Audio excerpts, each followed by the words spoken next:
Hello, good morning, and welcome into First Take. You are halfway through the week. It is Hump Day. Skip Bayless and Molly Karam here with you in Bristol. Stephen A. joins us from San Francisco. Gentlemen, what's the good word? What's going on? How y'all doing? The Golden Gate behind you. I like that. San Francisco? What? Worldwide, Stephen A. Well, my services were requested, Skip. I'm out here hosting an event tonight in Walnut Creek with the great Joe Montana. Well, say hello for me, if you would, to the greatest quarterback who ever played. I will make sure I do that. Yes, sir. Big time over here. Yeah. We appreciate it. We've got a lot to get into today, some really hot topics. Coming up, why does Floyd Mayweather always have to defend his greatness? We'll share his latest comments and if they're necessary. Plus, by now, most of you have seen the high school football players who targeted a ref. But now we have new information, and there's a whole other angle of this. We want to get you guys up to speed and to react. But first, we kick things off with Brandon Marshall, who on Showtime's Inside the NFL last night, and the topic of conversation was Deflategate in the battle between Tom Brady and the NFL. Here's what Marshall had to say. I think that there's three different types of players' view in this thing. Number one is the fighter. I think there's guys that's in the fight with Tom. The second is cowards. I call them cowards. That's the guys that are afraid to face Tom Brady.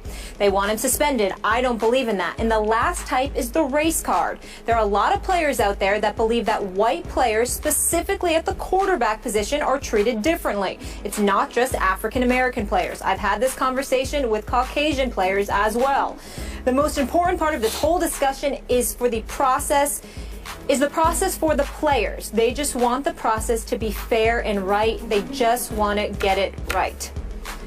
Marshall never holds back. Stephen A., what's your reaction to those comments? My reaction to it is that I think it's unfortunate. And the reason I think it's unfortunate has nothing to do with the veracity of his comments. He certainly makes sense, and he's absolutely right when he talks about the fact that there are a plethora of African Americans within the sport of football and those connected to players playing in the National Football League who happen to be black that absolutely positively feel that way. But that's just a microcosm of society. I mean, who you tell me you go on the streets anywhere in the United States of America and you locate a black man that does not believe that the rules are applicable in a different fashion to him compared to that of a white male. I'm trying to tell you, you'll be hard-pressed to find one. That's just not reality.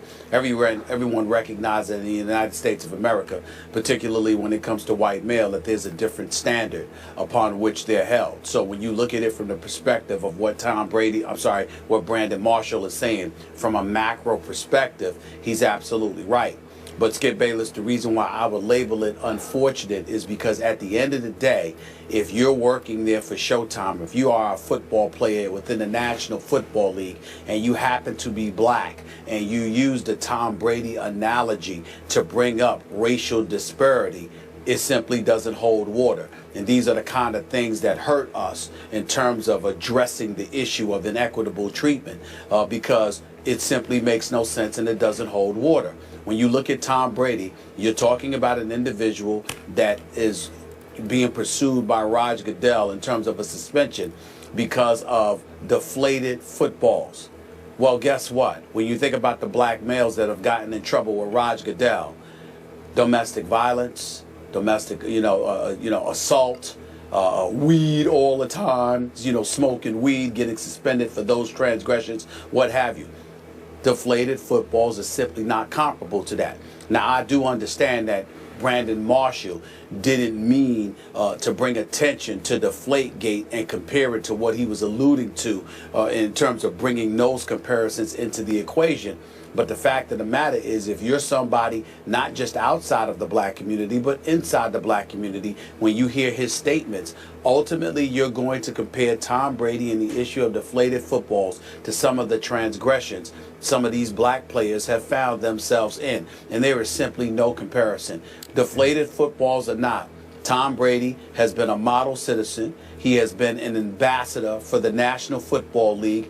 His integrity, the way that he lives his life in terms of his quality of life, how he conducts himself as a law-abiding citizen, he doesn't even belong in the same sentence as the Ray Rices of the world, the Greg Hardys of the world, and others. He simply has no place being drawn, having his name thrown in there.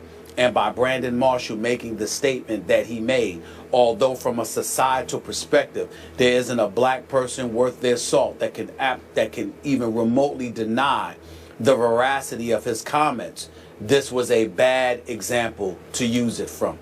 We're talking about Tom Brady here and the issue of deflated footballs. When you talk about the fact that, you know what, whether or not somebody black would have gotten away from this and all of that other stuff, it makes absolutely no sense in this argument whatsoever, because the black folks that have gotten in trouble in the National Football League, it hasn't been for deflated footballs. It's been for, some would say, violent crimes. That is the difference. And I think that his comparison was misguided in this particular situation. As you know, I always defer to you when it comes to this matter on this show. I had no idea which way you were going to go, so I tried to open my mind and listen to every word you just spoke. I hear where you're coming from. Now, again, I'm going to look at it a little differently here. And I'm with you on your societal perspective. I get that. And I'll speak as a white guy here. Obviously, in the biggest picture, are there racial undertones to lots of interactions that take place every day in this country between white people and white people and white people and black people? Yes, there are still racial undertones. We know that. Okay. I accept that. I try to fight that, but I accept it. Now back to this. This was a strong statement that our guy Brandon Marshall made, and I'm a big fan of his personally. We've talked about him. I like him very much personally. I appreciate the struggle he's had and how far he's come within his own personal struggle. But this was a bombshell that he dropped. And when you drop that bombshell, you need to be able to back it up and defend it. So I look at Roger Goodell's recent track record in court that he has taken a beating for of late. What is it, the last 6 times he's lost in court? We've talked about it to death here on this show. So some of those cases have involved Ray Rice and Adrian Peterson and Greg Hardy, and Jonathan Vilma was sort of the lead figure in the Bountygate case that got overturned by Tagliabue. Well, none of those guys were white, obviously, and they got in the end, they all got a fair shake. So, so I'm just going to throw out just an example here. I'm going to go to another star quarterback, a guy who probably should have won the last 2 Super Bowls, named Russell Wilson. If Russell Wilson had been thrust into exactly the same situation Tom Brady just got out of, so far so good, Russell Wilson obviously is an upstanding citizen. He's got a clean track record within the NFL and legally. I got to tell you, Stephen A., I think he would have gotten the same fair shake from Judge Berman that Tom Brady got. I could be wrong about that, but I hope I'm not. And then I think of other high-profile black stars in this league with clean track records in the NFL and legally. I think of DeMarco Murray. I think of Calvin Johnson. I think of my guy, Darrelle Revis. I have high regard for these men who are role models and upstanding citizens, and if they got thrust into the similar situation Brady was in court, could they have prevailed also? Would they have gotten the same fair shake? Open mind from the judge? I think so. I could be wrong about that. I believe so as well. Okay, so it brings us back to what Brandon said. Man, that's a strong statement. Many times we talk about how it applies here, how strong I was about what Riley Cooper said. He should have been cut the next day for what he... That's a whole different situation than the one that's operating here. Well, allow me to interject. First of all, if I wasn't clear, I apologize, because I agree with every single word that you just said. We have no disagreement. As a matter of fact, that's the point that I ultimately was trying to elocute. The fact is that Roger Goodell has gone after white players. He's gone after black players. When he suspended Sean Payton for the year as the head coach for the New Orleans Saints, last time I checked, he wasn't black. When he suspended Greg Williams indefinitely, the defensive coordinator in Bountygate, last time I checked, he was not black. When you see them sitting there going after the New England Patriots, Robert Kraft, his friend, Bill Belichick, the confiscation of a 1st and 4th round pick, those are not black individuals that represent the the face of the New England Patriots franchise, and certainly has he been in tireless pursuit of Tom Brady. Tom Brady doesn't happen to be black as well. And so the point that needs to be made here is, while we appreciate the level of sensitivity Brandon Marshall continuously strives to display, and we definitely appreciate it, in this particular instance, I think his arguments are misguided. Because from a macro perspective, meaning a societal perspective, whereas I think that he's absolutely right, I don't think that's a case that can be made when it comes to the National Football League. And allow me, Skip, to take this a bit further, both Skip and Molly. What I'm deeply appreciative of when it comes to the National Football League is that Roger Goodell goes after everybody equally, it appears. But the other thing is that let's keep in mind how some of the more upstanding African Americans in the National Football League have been mistreated by their own. When Jonathan Martin was enduring a bullying scandal with Richie Incognito, the guys within the Miami Dolphins organization seemed to side with Richie Incognito, going so far as to label him an honorary brother. Now, Jonathan Martin has subsequently come out and conveyed some of the issues and problems that he's had since childhood, and we all have respect and sensitivity towards that. But it doesn't negate the fact that some of his quote-unquote own turned against him. When you look at it from that perspective, that's a problem. What about Russell Wilson and people in Seattle allegedly claiming he wasn't black enough? Well, who the hell gets to make that call? He's an upstanding citizen. He's an upstanding young man. He seems to be a pretty cool brother to me. He's a high-end producer. He's guided them to 2 straight Super Bowl appearances and 1 Super Bowl title. But people will find excuses to find things wrong with him.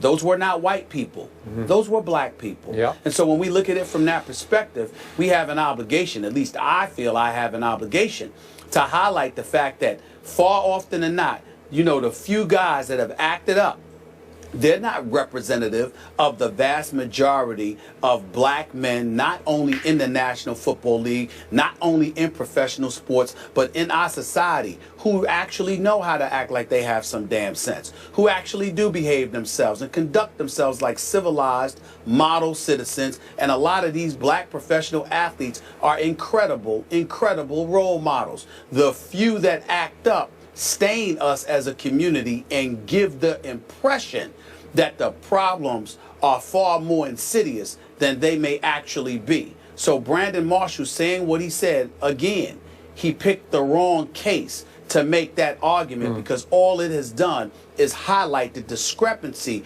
between Tom Brady and the black dudes that ended up acting up. Yeah. He picked the wrong argument. He picked the wrong guy. He picked the wrong day to do this. He's wrong on this.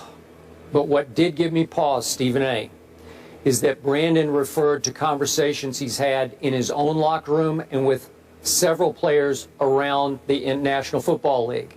What the problem here is, I don't know if he's talking about 5 players or 50 players. Doesn't matter. Yeah. The reason allow me to enlighten you on this point, Skip. It doesn't matter, because what he's speaking about, there are a lot of instances, for example, where guys won't sit around and get intimately, you know, in depth rather, into a conversation like that. They'll say, yeah, this is just another example, or they'll complain or lament the state of affairs because they know what exists from a macro perspective. But if they're dissecting incident by incident, case by case, they certainly couldn't make that argument in this instance, which is why it was a bad choice for Brandon Marshall to make in terms of picking this particular instance. The only point I will give Brandon, if he wants to go bigger picture to quarterbacks, just in general, regardless of race, get preferential treatment in the National Football League. Well, absolutely they do, because this game, in the end, it belongs to those quarterbacks. It is nothing without those star quarterbacks. So if you want to go there, I'm fine to go there. Gotcha. Yeah, and I don't think that one's going to change. So to surmise, we both here, both of you guys understand his comments, appreciate his comments, but not 100% on board with this particular argument. Not even close. Moving on. Floyd Mayweather is on the defensive yet again. We'll explain what got the undefeated fighter riled up during a recent interview. And it's hump day once again, and we are one day away from the official start of the NFL season. Yes, we are. We have a quick show today, so head over to IG and check out our Wednesday rundown so you don't miss out on anything.